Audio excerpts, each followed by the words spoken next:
Welcome to Tech Turks. Today I have Abasi, the CEO of 54 Gene. 54 Gene is about improving the lives of Africans using a new type of healthcare, and he's here to tell us about it. Abasi, welcome to Tech Turks. Thanks for coming. Thank you so much. So 54 Gene. So what's in the name first, and what 54 Gene really about? So 54 Gene, the 54 there represents the 54 countries in Africa, which obviously tells you that we want to expand across the continent. And the gene there means that at heart, we are genetic in terms of how we apply what we do. So to tell you what we do, we provide genetic testing directly to consumers and to hospitals in Africa. And let me just talk about the direct-to-consumer aspect. So imagine that you are a woman. Yes. You're not a woman, but my wife is a woman. Now, typically, let's talk about cervical cancer, for example. You can prevent cervical cancer, but in Africa, people don't do the necessary tests needed for cervical cancer. So, typically in other parts of the world, between the ages of 22 to 65, a woman is meant to do a test every 3 years for HPV, which is the virus that causes cervical cancer. Now, if you were going to do that test in Nigeria, you will go to a doctor who will perform what they call a pap smear. It's an invasive process, and women don't like it because it could be a man who basically goes to the cervix and is scraping cells from your cervix.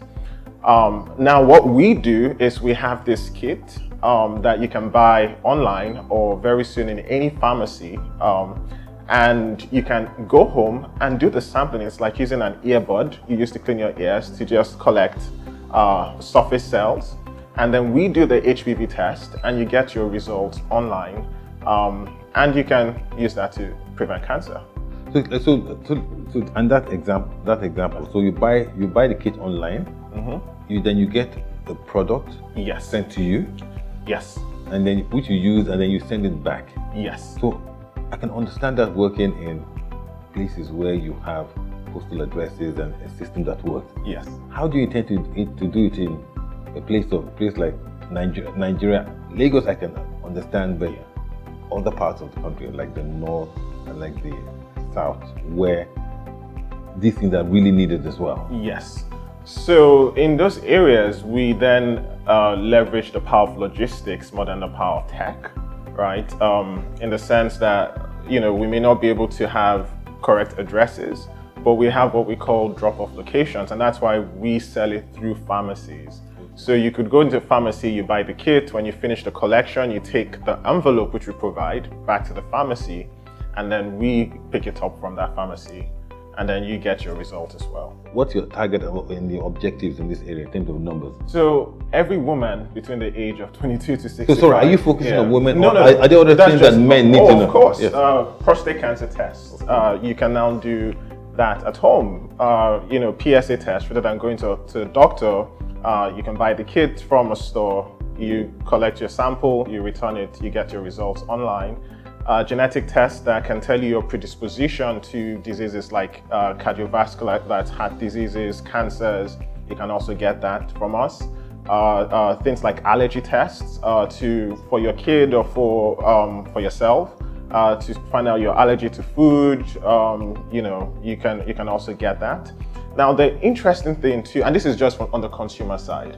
The interesting thing is that if you were to do some of these tests, for instance, the cervical cancer test in a hospital, you'll pay about 40 to 50,000 naira. We provide convenience and a price of about 15,000 naira, right? And that's just for the direct-to-consumer. Now, on the hospital side, we provide tests to doctors who are treating diseases from cancers to cardiovascular diseases, providing precision medicine in the hospitals so that people don't. Here's one issue that we find in Africa and in Nigeria too. You have cancer, you go to see a doctor. Because we haven't built the genetic capability in the country, the doctor prescribes a drug for you blindly. Right? When I say blindly, what we mean is that today's cancer drugs have been made to target specific subtypes of cancers. Now, colorectal cancer is not just, that's colon cancer, it's not just colon cancer.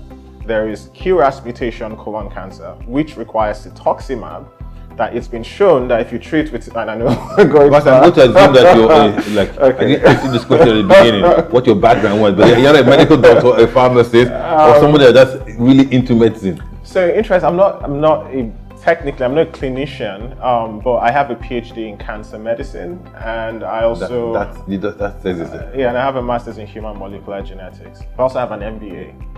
So you're now going into the commercial side of your profession. Now, question. So how big is your market? Our market. So I'm assuming the preventative type and the curing side. Here is an interesting stat. If molecular diagnostics was implemented in Africa as it is implemented in Brazil and India, sub-Saharan Africa, it Please, will... for us and the viewers. Okay. Molecular. Okay. If genetic type of diagnostic testing, right? And you know genes are the things that make up who we are, right?